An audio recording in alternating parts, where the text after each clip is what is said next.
Hello, and welcome to my presentation for pharmacy law. I am CWilcox, and I prepared this PowerPoint for Pharmacy Capstone Summer 2014. Today we will be exploring the details of the Pure Food and Drug Act of 1906. I chose this law because I read Upton Sinclair's novel The Jungle when I was younger. I was struck by the tragic story of the immigrant family. In one portion of the novel, the young wife dies in childbirth.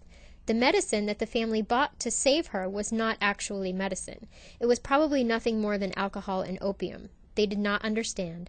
They were so poor and desperate. The novel changed my thinking about food and medication. It also made me very thankful to live in an era where consumers are protected from medication that might be harmful. The Pure Food and Drug Act of 1906 was signed into law by President Theodore Roosevelt. The overall point of this law was consumer protection. It changed everything in the food, drug, and cosmetic industries. While the law was passed easily in 1906, swinging public opinion in the years leading up to it about the need for a reform in the food and drug industries took time. Long before Upton Sinclair's The Jungle exposed trouble in the meatpacking industry in the Chicago stockyards, Dr. Harvey Wiley arrived in Washington, D.C. to head the Division of Chemistry. This was in 1883. He recognized that medications were being contaminated by toxic chemicals, additives, and addictive drugs. These were hurting people more than they were helping them, so he began his crusade. The United States had an influx of medicine shows. So-called doctors would travel the country selling cure-all potions guaranteed to fix a variety of medical ailments. Kickapoo Indian Sagwa and Warner's Safe Cure for Diabetes contained powerful and addictive ingredients. These potions had no list of ingredients. The sale of cocaine, heroin, opium, and morphine were common at the turn of the century. No wonder everyone felt better after taking their medicine. The formulas were not tested on these cure-alls. The ingredients were not inspected. Dr. Harvey Wiley campaigned for years before the passage of the Food and Drug Act to have these potions regulated. He created a poison squad in 1902 to expose the effects of these magical potions on the public. He recruited housewives who had taken the elixirs for conditions like female hysteria and nervousness. He published many articles in popular women's magazines with tales of addiction and woe brought to trusting women who took these potions. The Pure Food and Drug Act of 1906 was the beginning of consumer protection for medications. The regulatory agencies were established by President Roosevelt.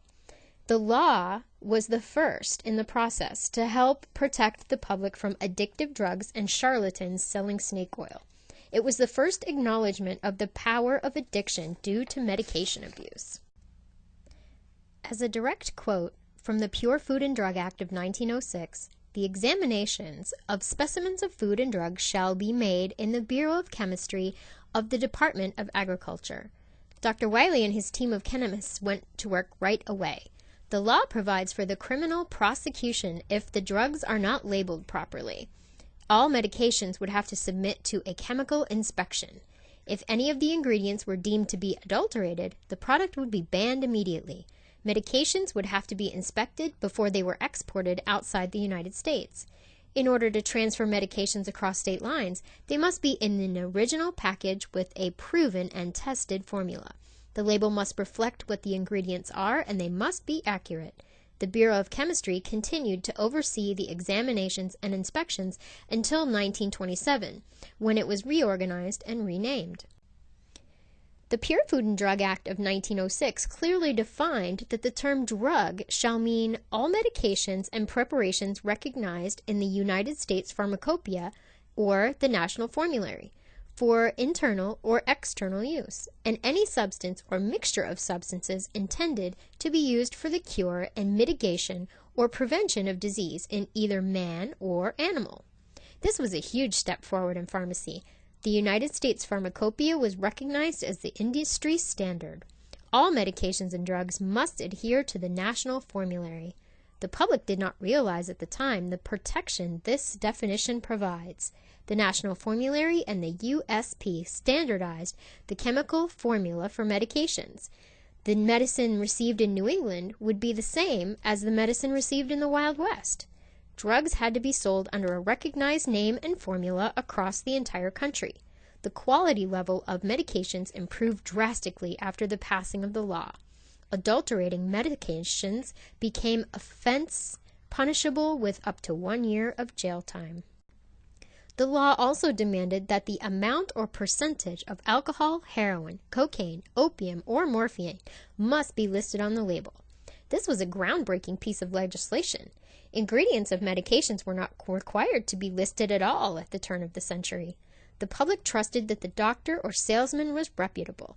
They had no idea what they were taking or what effects it may have. The United States had become a dumping ground for all sorts of additives, dyes, and inert material for drug compounding.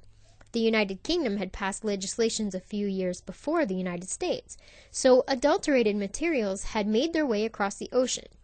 Hope of profits from businessmen forced toxic materials, untested drugs, and dangerous chemicals onto the pharmaceutical marketplace. These materials were untested and dangerous. The Pure Food and Drug Act of 1906 put a stop to the use of these drugs and additives from outside the United States without an inspection from the Board of Chemistry.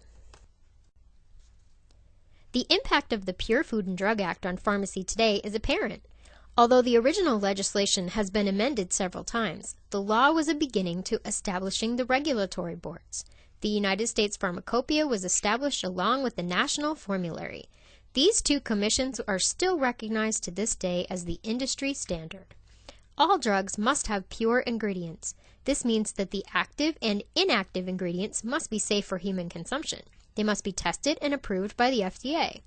Also, all ingredients must be listed on the label. Medication in today's world are tested, the formulas are proven, and the medication cannot be deviated from the industry formula. A pharmacist cannot play chemist and create a new formula for a medication. Giving that untested formula to a patient in modern times would be considered criminal. No professional in the pharmacy industry would even consider attempting to formulate their own chemical compound with the intention of curing a patient. The Pure Food and Drug Act was the first piece of legislation to recognize this sort of practice as unsafe. The law applies to pharmacy practice today in the following scenario. A patient has not seen the doctor. She is having anxiety and wants something to help. She asks the pharmacist if he can make her an elixir because she hates pills. She's scared to go to the doctor. She explains she knows the pharmacist has had many years of schooling. He probably knows how to make a medication better than the one the doctor would prescribe anyway. She's brought some dried herbs from home. She does not need to know what else is in the elixir. Just give her the bottle. She'll be on her way. The original Pure Food and Drug Act of 1906 applies to this scenario. The pharmacist cannot make an elixir for any person without a formula approved by the FDA and the National Formulary for any reason. The United States Pharmacopoeia has established regulations for his profession as well. He cannot give any medication without a label of ingredients. Legend drugs and the ban on addictive substances like heroin and cocaine came with later legislation. But the original Pure Food and Drug Act is very relevant to this situation.